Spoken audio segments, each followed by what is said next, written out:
Good evening, good afternoon, good morning. This is Phillip Vogart from the VR AR Association, and my co-host, Professor Michael Reiner, have an amazing session for you today, folks. We are quite excited to introduce 4 amazing companies and their understanding how they do VR in Locomotion. To get things started a little bit, we wanted to at least, introduce ourselves, Michael and myself. Say hello, Michael.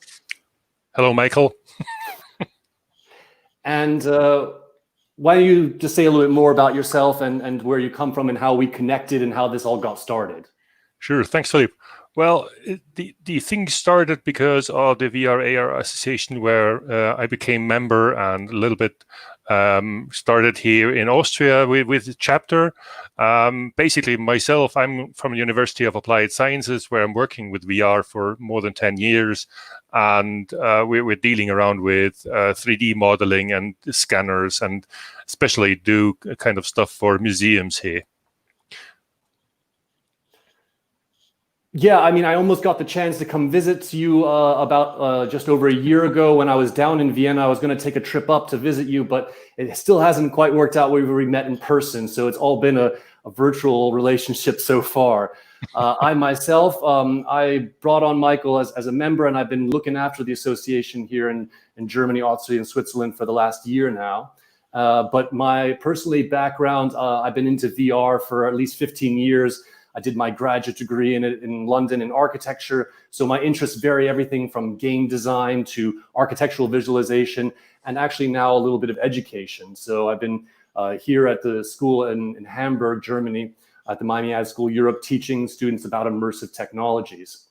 And on top of that, another connection is this committee called the Location-Based Entertainment Committee, which is looking at arcades and stuff. And this is where the topic of locomotion comes very much into play.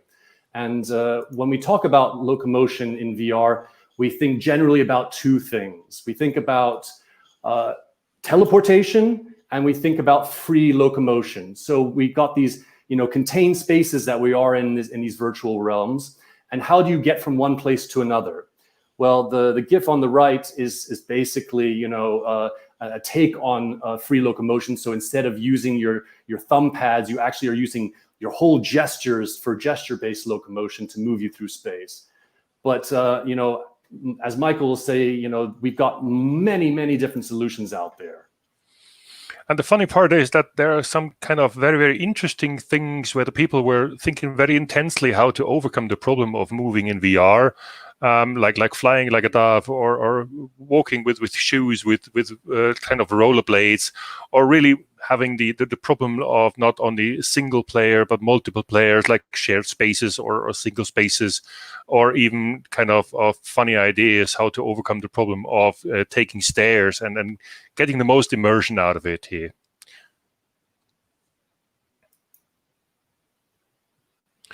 Well, when we look at the topics we're touching here, we try to gather a little bit of some of the glossary here, like teleportation or free locomotion, that we will be using, so that you know what we are talking about when we talk about the redirected walking, the motorized treadmills, which will be explained afterwards by our panelists here. And so we will touch most of them and give you an insight on what we mean if we talk about this. So I'm going to bring our first company onto stage. Here we go with Peter. Hello, Peter. And hello, Richard. Hi. So here we have kind of the 2 major people from Omnifinity who are selling the OmniDeck, which is a motorized treadmill. And they will be introducing themselves and their ideas of how this works with them. Thanks. Richard, Peter, the stage is yours. Thank you, Michael. Thank you, Philip. My name's Richard Guildford, and I'm from Omnifinity. And our main product is the OmniDeck, which is a motorized omnidirectional treadmill. And it enables you to move around completely unrestricted, untethered, and you can jog and run around. The OmniDeck story kind of starts in about 1952. When our mother company first started designing and producing hardware military simulators. fighter jets and main battle tanks. And then we started to get into VR projects around the early 90s, where we actually start making our own VR headsets.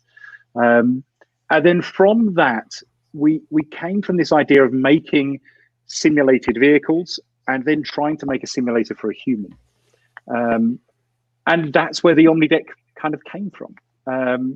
You might actually remember us from the Gadget Show back in 2011 for the Ultimate Battlefield 3 simulator, which kind of gave us an early idea that we might be moving into a kind of gaming entertainment kind of space. But our main focus today is more training and simulation and helping research and innovation labs.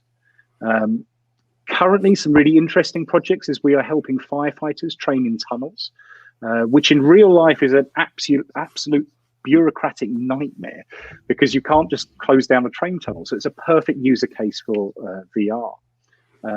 The other interesting angle is assisting autonomous vehicle development by having them interact with the virtual vehicle with the virtual human walking naturally. And also working with cutting edge innovation and research labs as in Krems in Austria and Tampa and in Finland and in Sweden. So I'd like to explain more how the OmniDeck actually works. And to do that, I'd like to introduce you to my fantastic colleague, Peter Thor. Hello, hi, I'm Peter Thor. I'm the Chief Technology Officer of Omnifinity. And let's talk about the hardware. So the OmniDeck hardware is a 360-degree treadmill. The one you see on that image below is 4.2 meters in diameter. That's 14 feet, roughly.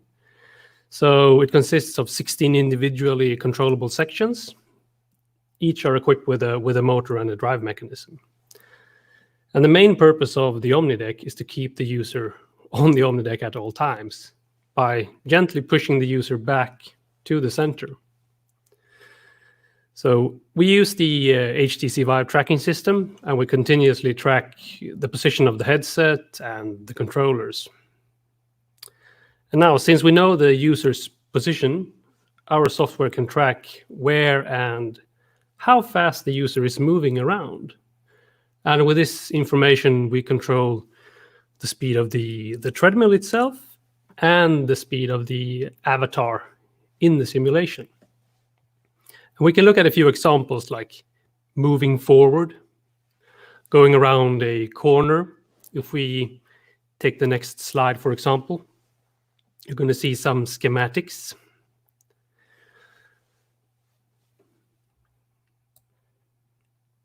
And at the top there, you can see the physical path of a user and also the virtual path at the bottom. So when the user is moving forward, the speed of the treadmill will increase. It basically slows down the user. It tries to capture the user so he cannot leave the treadmill. And if the user slows down, the speed of the treadmill will decrease, moving the user back toward the center. We call that the rollback. We'll take that later. During this time, the speed of the virtual avatar will move accordingly. So what about a sharp corner then? Well, when the user takes a sharp corner, the sections behind the user will stop because they're individually driven, while the sections closest to the user will start spinning. And our algorithms will ensure that the user is moving along the correct virtual path at all times. So the famous movement and the rollback, whenever the user is walking and then stops, like you see before, the treadmill will roll the user back. It looks weird, but when that happens, calculations in our software will ensure that the virtual avatar is stationary inside the VR simulation. So this looks all nice and dandy. So let's see if Richard can pull off some more advanced moves.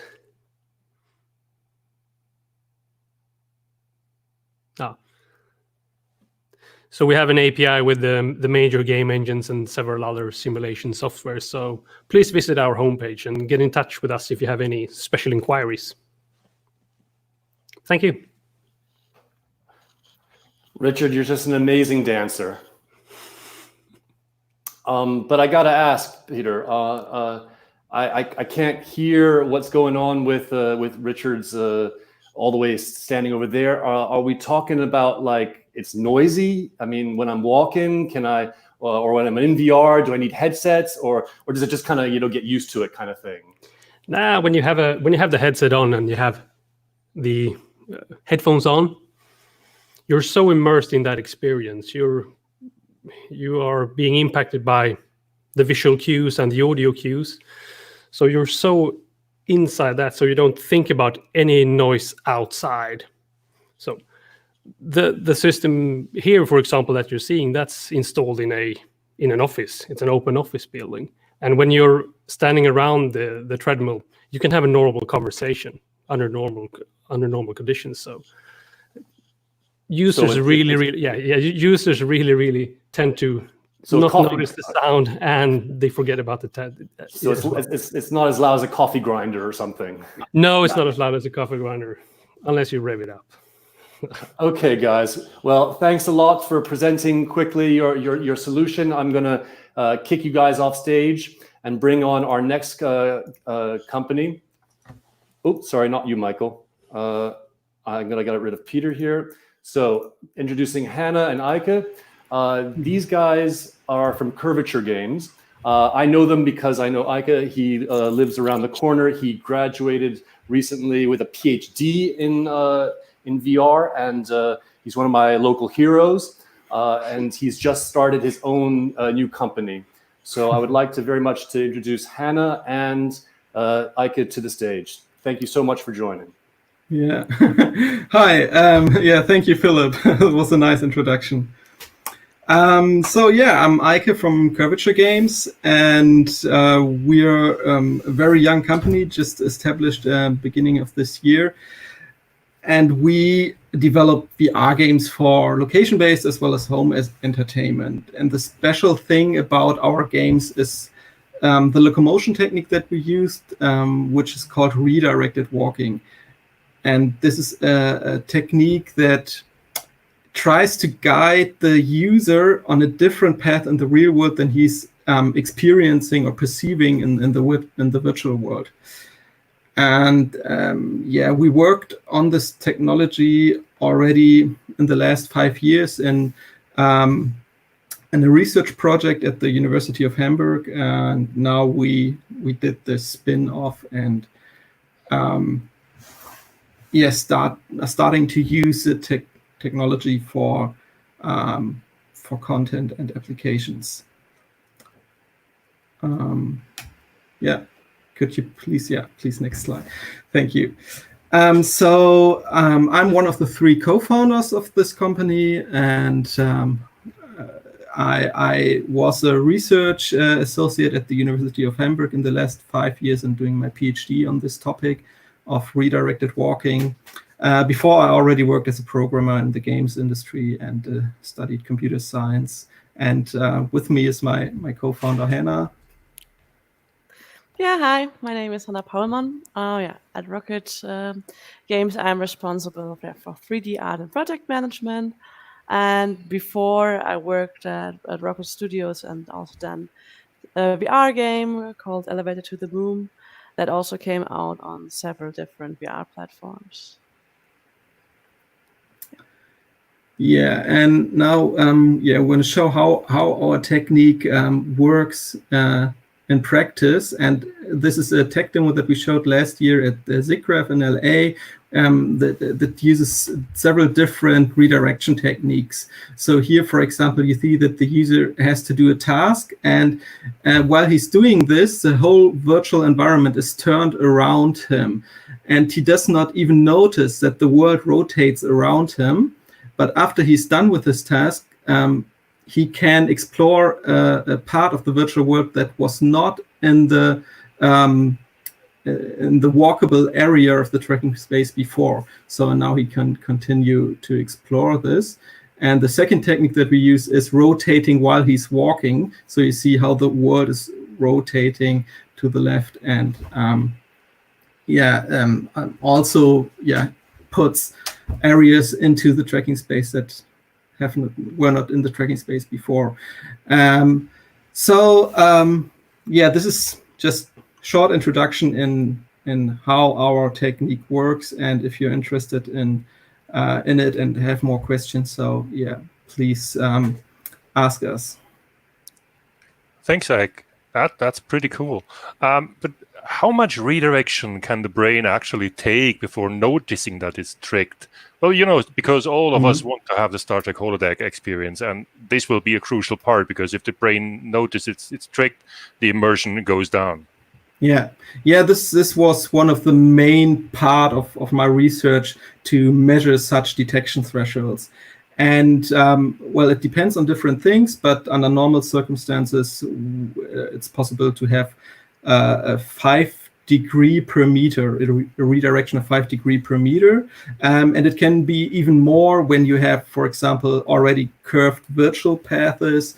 And we also explored another vertical by using eye tracking. So we found out that you can rotate the whole virtual world by 5 degrees during an eye blink.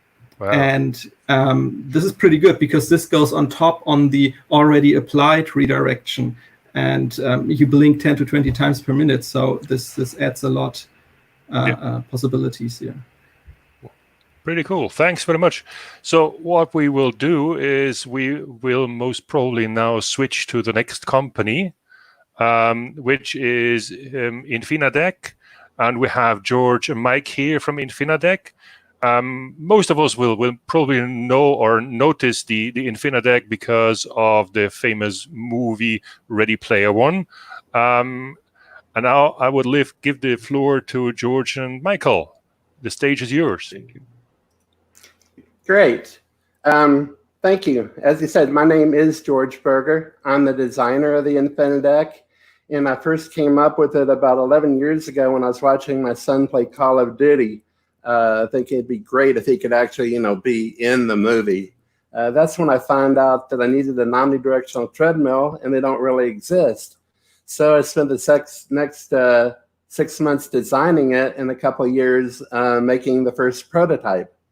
Now, when you look at it, you can tell, well, at least I can tell, it's a flattened torad type design, meaning what it is a big InfiniteX made of a whole bunch of smaller InfiniteX. And the amazing thing is that belt on it is just one belt. It's about 500 feet long, and it just serpentines throughout the whole thing. That's really the key to what makes it work.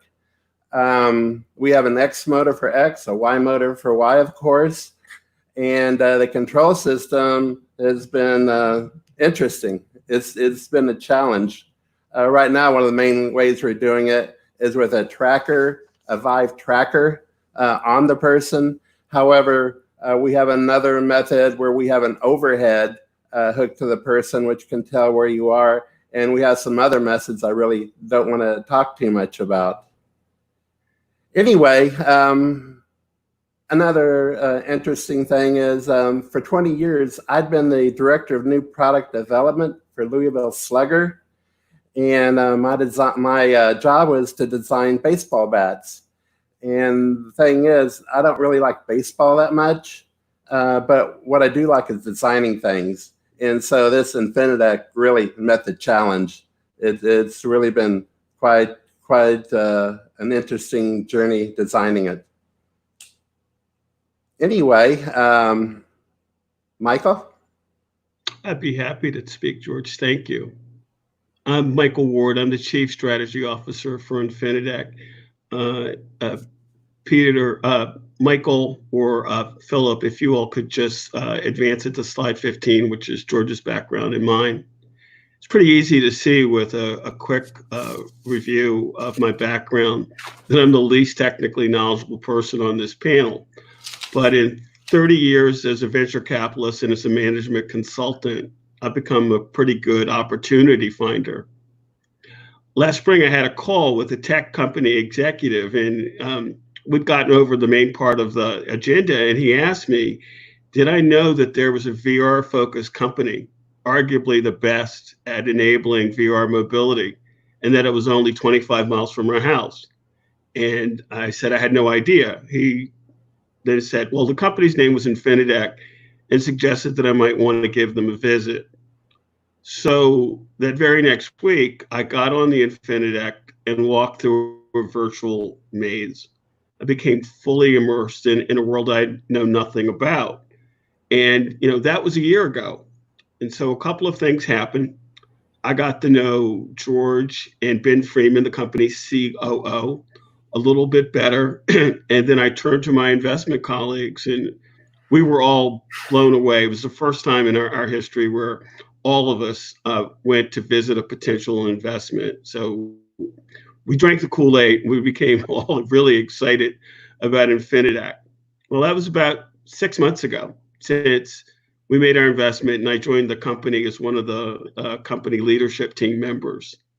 Well, since then, InfiniteX in full commercial operations with customers from all over the world in multiple verticals such as the military, healthcare, education, and enterprise training.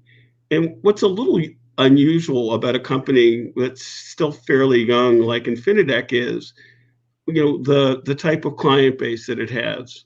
I'll just give you a flavor. United Health Group, which is the largest corporate player in United States healthcare. The Cleveland Clinic, which is one of the world's foremost influential academic medical centers. United States Army and Navy. Chimea, who we're proud to say is not just a client, but also a strategic partner. They're pioneering the use of VR as a neurorehabilitation manner. And the thing that made me laugh when I was getting to know InfiniteX is that the Food and Drug Administration, which is in charge of licensing various things in the American market, well, they use the InfiniteX to evaluate other VR technologies. So I hope I've given you just a flavor of the enthusiasm and excitement I have about InfiniteX.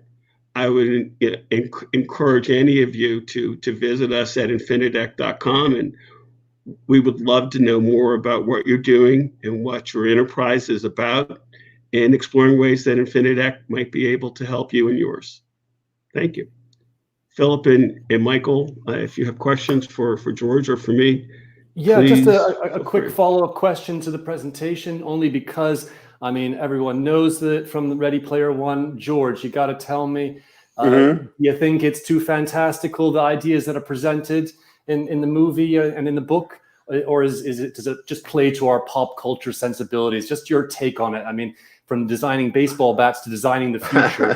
Where do you see it? Is it going to happen? Or, just your thoughts. In our lifetimes, what do you think?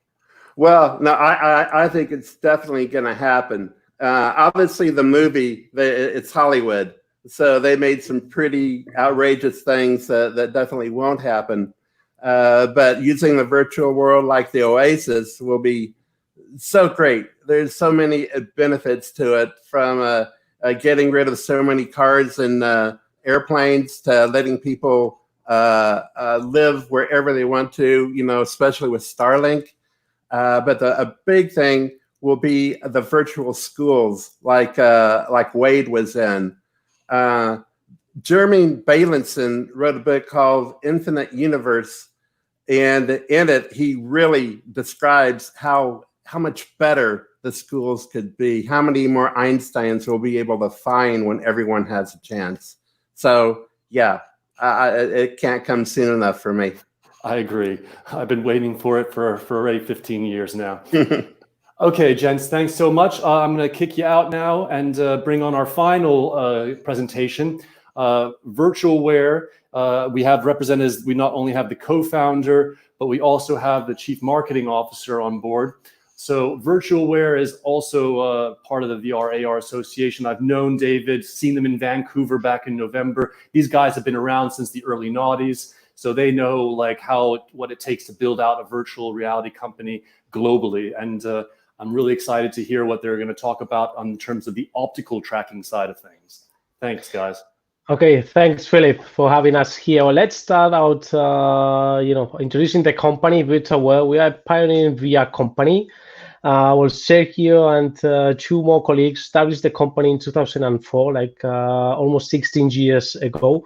What we do, we develop custom solutions based on immersive and interactive technologies across industries. So we work from automotive, transportation, aerospace, energy sector to pharmaceutical companies, medical research centers, universities, or even museums and exhibitions.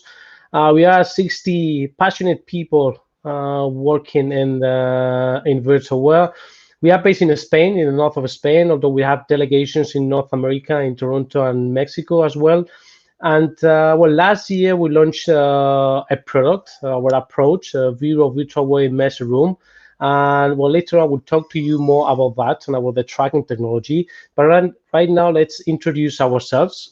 Well, I'm David Morin. I'm the head of marketing and business development of Virtual World. And here with me is Sergio, one of the co-founders of the company and the CTO and the person behind this tracking and amazing tracking system that we developed, we created, and we have already patented that allow us to create the VR Immersive Room solution. So I guess for the tracking system, it's better to give time to Sergio so he could explain to you better that technical stuff behind our patented tracking technology. Okay, David, thank you for the introduction. Thank you, Philip. Okay, what we have developed is tracking technology, which is based on the concept of the free roam. We allow users to walk freely in a large immersive space. Our technology allows several users to collaborate in processes, to do training things and so on. And for us, it's very important the concept of free roam because we need to be in the experience a lot of time. We have some projects in which our customers take as long as 2 hours working in the same experience. So motion sickness is not a thing that we want to have in our experiences, and that's why we decided to work in this way. What we have developed is a tracking system which is based on 2 components.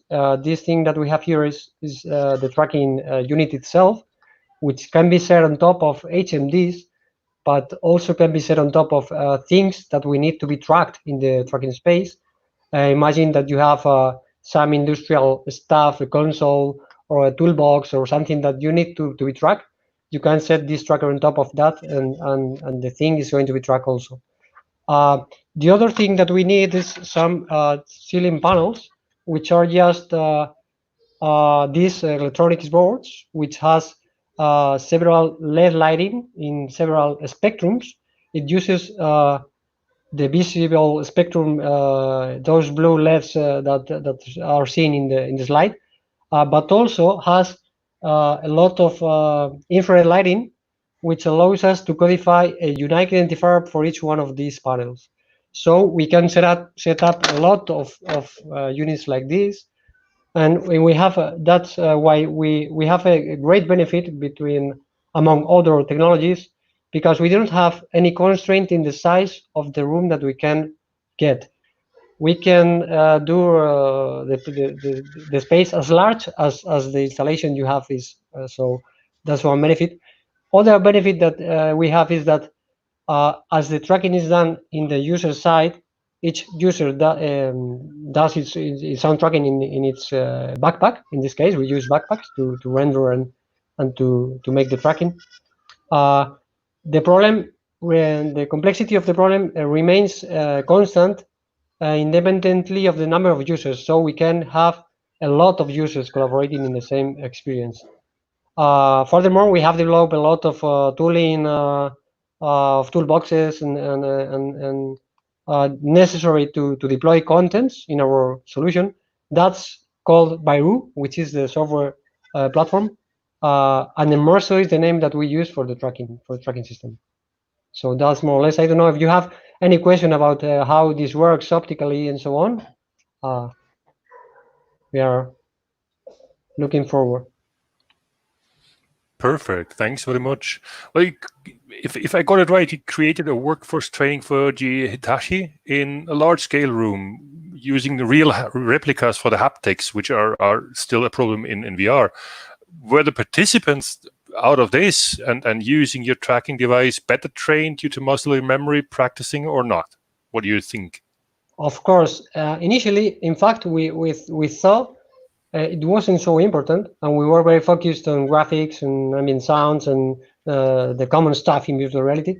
But as we visit the real the real installation in California, in San Jose, we noticed that the feeling of touching things was very important for them, mainly for two reasons. The first reason is that the user which used to drive the console, the crane that is managed by the system, in the real world doesn't look to the console. So we needed some way to transmit the feedback of the console to the user for that reason, because he's not looking at the thing that he's moving. That was the first one. And the other one is that the console is a very complex system that needs to transmit inertia, need to transmit motion, vibrations. Is set up in a bridge of a nuclear reactor. So the water is boiling, and you need to feel how the waves are pushing or pulling your console and so on. So yeah, of course, it's very, very important for them. In fact, now we have another iteration of the project, and we are working on how to lock the thing depending on their virtual colliders that we found in the virtual simulation. Cool. Thanks. Yeah. So yes, any other questions? You can toss them in the comments. We can answer them in YouTube or here in our streaming platform. So yeah, shoot them away. I'm gonna now bring in for our first question. I wanted to ask. Basically, we're looking at what is your offering, guys? I mean, you guys are the non-technical folks. Tell me in a sentence, what are you offering besides the hardware and the software? Sorry. Hands up. Okay, we know who to blame. Life happens. So, what do you guys are? You are offering backends? Are you offering licensed content? Quickly in like 30 seconds or something. What is the content offering you guys are giving? Well, go ahead. At InfiniteX, we offer several things. The first thing is the unit. We also have a fully documented SDK for both Unity and Unreal. We have InfiniteX APIs for other engines and platforms. And we also have, depending on the customer requirements, computer headsets and peripherals that will come. So it's a fully installed solution.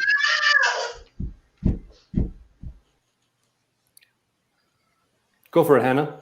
Okay, yeah, sure. Next, we at Curvature Games, we focus on producing games with our redirected walking technology. We are licensing and selling the games to location-based entertainment centers, but additionally also develop games with redirected walking for the home entertainment VR market.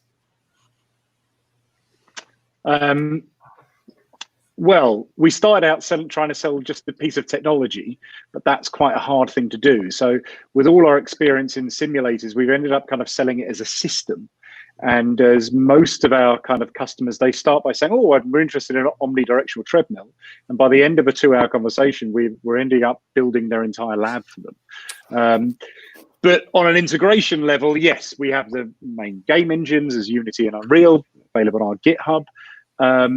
But it is it's a really interesting way of how you solve a customer's problems. That's what we're doing. I mean, when you kind of you sell something, and with obviously custom integrations to whatever the customer is using. And here in virtual world, with the measure tracking technology, as we mentioned before, we created that Vero in measure room concept that has two elements. On one side, equipment, okay, so you can transform any physical location in a fully measured center. And the other one, we added the software platform, which is based in Unity, so you can create your own content. So for instance, we are offering this concept for training purposes at General Electric Hitachi. We are, in this case, developing the content, but they will have the ability to do so of engineering design. So imagine, automotive companies or aerospace company can bring their designs in one scale in a collaborative way with that software platform without the need of other kind of software on a kind of providers. And also for marketing purposes, well, to show your products in a one scale. And one important thing is that this immersive room could be connected, although they are in different locations, so you could be connected in the same virtual reality environment. So now with this kind of pandemic, there's a great feature of the solution itself as well. Okay. Well, what I've seen so far is that all of you are doing business-to-business sales wherever it for enterprises, governments, or arcades or whatever. As a university professor in digitalization, I'm a little bit interested to hear how, from the sales folk here, how the current global crisis has affected the very cutting-edge high-tech technology sector of yours. So, how is the manufacturing logistical impacts that you are feeling with your investors or with your customers? That's an interesting question, Michael. I would say now the situation has returned to what it was pre-COVID, at least for InfiniteX. But initially, there was a significant delay in parts being shipped from China. That was the first impact. And that happened just as we became aware that this was something that was going to scale into something that is a global, challenge. Simultaneously, some of our customer conversations slowed down for a few weeks as people tried to figure out, well, when will the situation return to normal for our workforce or for the world as a whole? But that, again, I'd say since a month ago, has slowed down from being a challenge to it's now just as it was back in January. So we're very busy. We have the phone ringing, and we're in the middle of lots of active conversations. Okay. It's kind of a very weird time. I mean, we're trying to deliver 2 OmniDecks right now, which means we can deliver an OmniDeck, but we just can't travel down to install the damn thing, which has been a slight problem. But I think that for production, I mean, we produce everything locally and here in Sweden. We live in a very unique region, which is actually the home of IKEA, which they have a lot of, which means by default, we have a lot of kind of manufacturers around us to help us. What I have found interesting is, okay, decisions are a bit slower, but all the bigger projects, especially within our, the firefighters or the defense or the police or the paramedic kind of projects, they're just getting funding. I mean, the idea of, I mean, if you have 10 OmniDecks in a room and you're training, by default, you're socially distanced anyway, all right? Because that's the way it works. And there seems to be a lot more focus on training and simulation and solutions to how do we do this? I mean, we're all going through a digital revolution. Look at us here. We should all be in Lisbon right now, shouldn't we? But we're not. So this is one stage, and I think that the VR stage and the VR kind of training stage is getting more and more attention of how to do things. Yeah. On our side, for instance, that project of Hitachi, we were supposed to install that a couple of months ago, but due to the lockdown, we have to wait, okay, until this passes, and then we will be able to install the immersive room, the 2 immersive rooms there in the US. But for instance, in regards to manufacturing, we manufacture everything, let's say, locally here with some providers that we have close to our offices here in the Basque Country in Spain. So we are not suffering a lot on that part.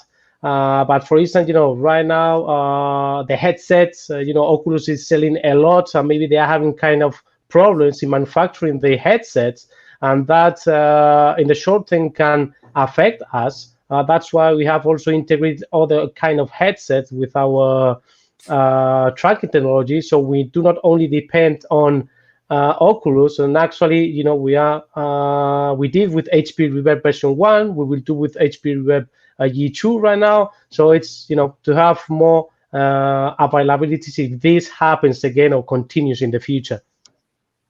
Perfect, thanks.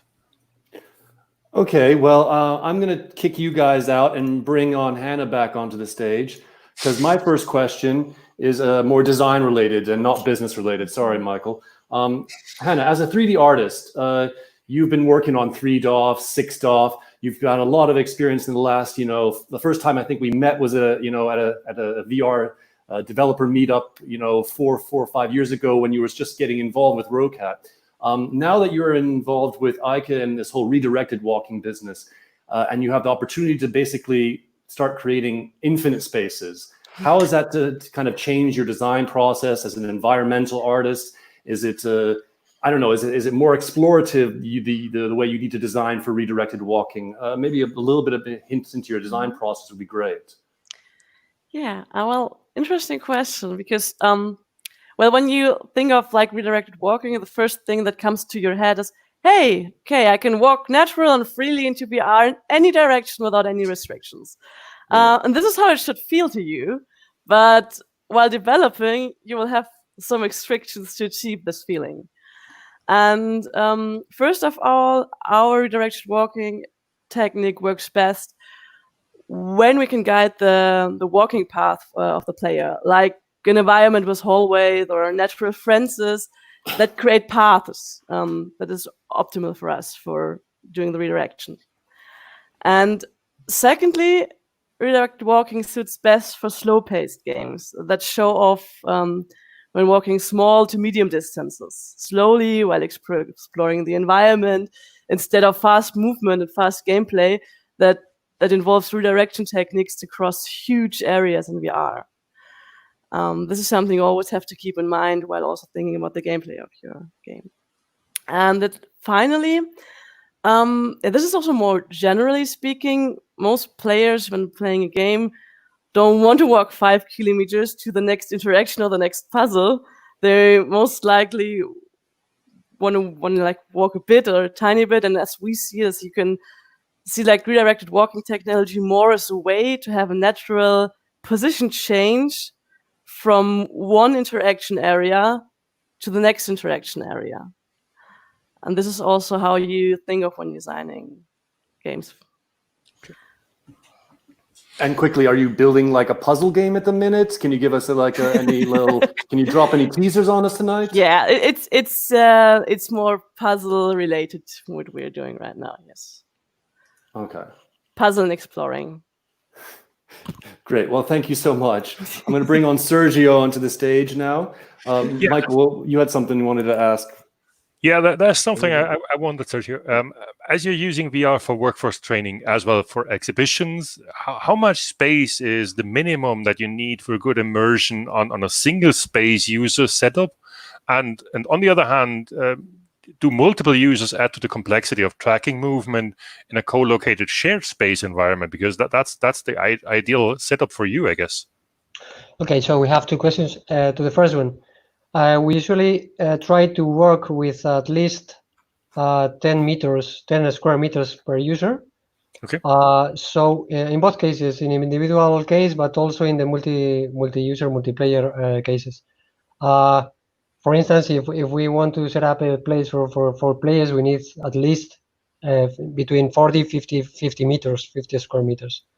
That's not, it is not an issue about tracking, because our tracking can be achieved very easy, as the ceiling is almost always visible. And furthermore, we are doing a lot of stuff in Fusion, algorithms, and so on. So we can solve the tracking for a lot of users in the same place, but it's more related with the comfort. With the user needs its space and needs to interact and so on. Depending on the interaction, we used to analyze the amplitude of movement that the user needs, because it depends. We have some training experiences in which the movements are very constrained to a small area, so you can have a lot of users. But there are other ones that you have to move tooling, and you have to do a lot of things in which you need more space. So it depends on the contents. Okay, but the minimum is roughly the estimation of the 10 square meters, as you pointed out. Yeah, that's a good average for us. Perfect, thanks. Philip. Yeah, now I want to bring in George, because now we've been talking a little bit about space. We've got curvature that needs like a very limited space. Then we're talking about a multiplayer space that is using, a shared co-located space. Mm-hmm. George, you've got. We're talking with obviously you can't have two people on an InfiniteX. How does the split screen, split space kind of working arrangement pan out? And maybe also, I mean, in times like these, of course, remote collaboration is a no-brainer. But can two InfiniteX, like on two on the East Coast and the West Coast, be connected? Can you have remote collaboration? Is there any issues, or have you tested it? Or are you working on things along those lines? Well, yes, we are working on two InfiniteX working in the same environment. So far, most of them we sold have been in research environments, so it hasn't become an issue, but it will, especially obviously on the military ones.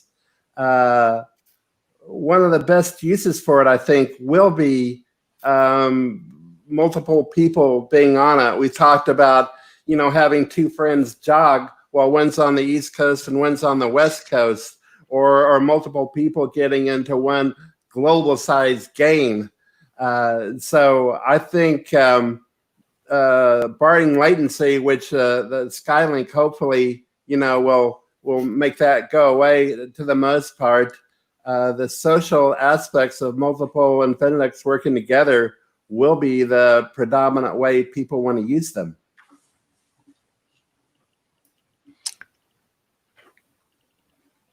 Yeah, then I'm going to bring on Peter, because now we're talking more on the treadmill side. What was the next question? I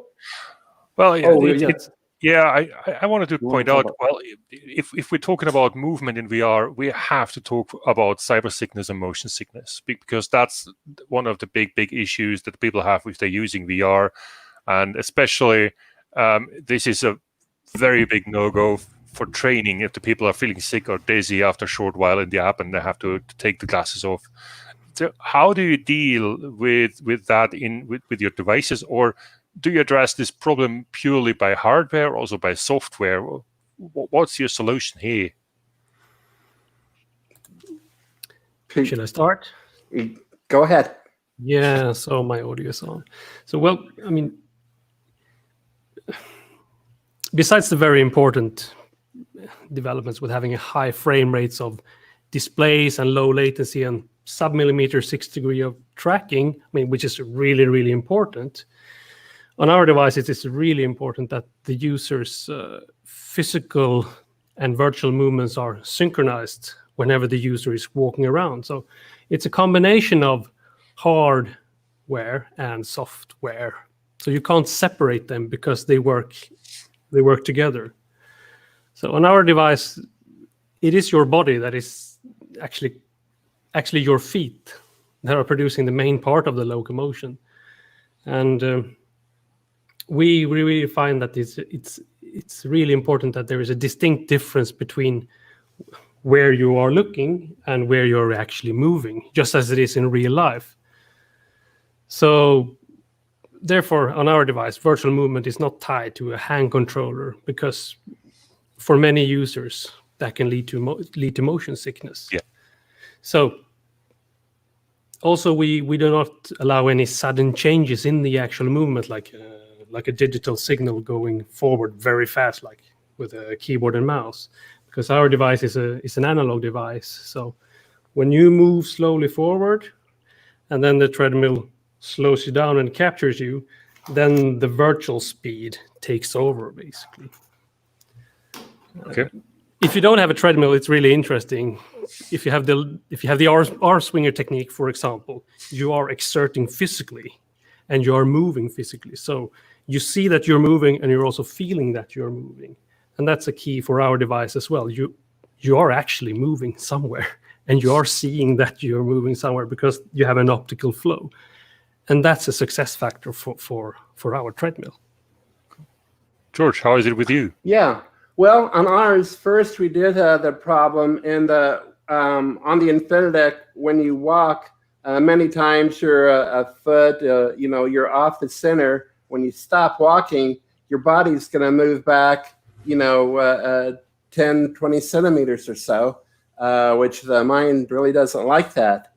But ultimately, we found the solution to be that we ground the person. Let me describe what I'm talking about.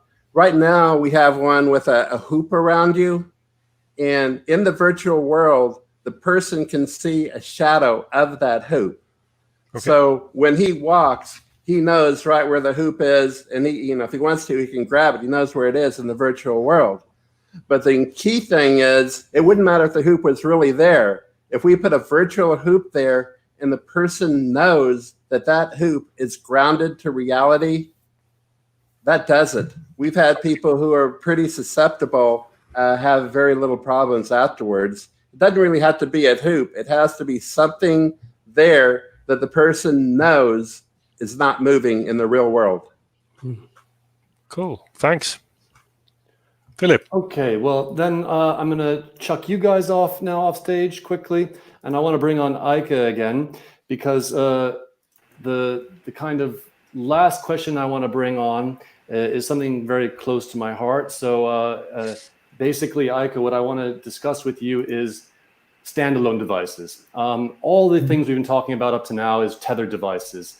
For me, tethered means immediately getting pulled out of the experience. Even if the weight and the form factor of all of these devices, it has to be like the right form factor, no cables. So how do you see, can your redirected walking technology actually work with an Oculus Quest? Can you do maybe multiple users inside a redirected walking space? I mean, is there going to be a lot more calculations involved? What are your thoughts on this? And I've got maybe a follow-up question on that afterwards. Yes, definitely. So currently we are almost only working with a Quest because it's the best device for what we are doing, just wireless, and you can walk around freely.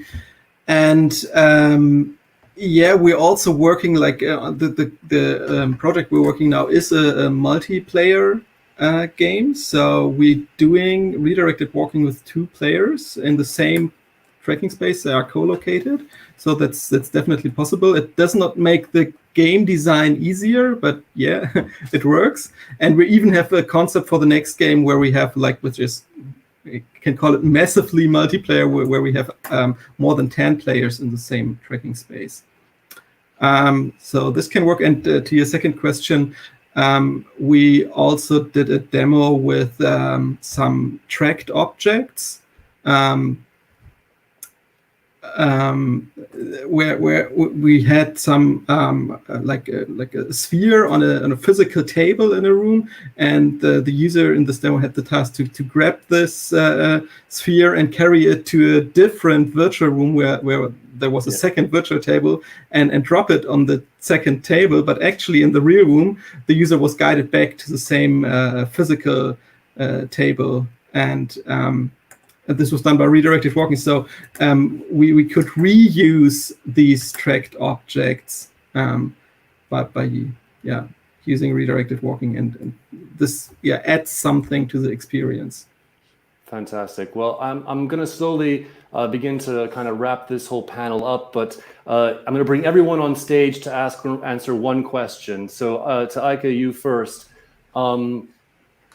What are you looking forward to? I mean, what's getting you excited about VR at the minute? Outside your area of expertise, specifically about something in VR that has really got you going for the minute. Is there something that's, I don't know, is it haptics or new display technologies, new headsets? What do you think? Yeah.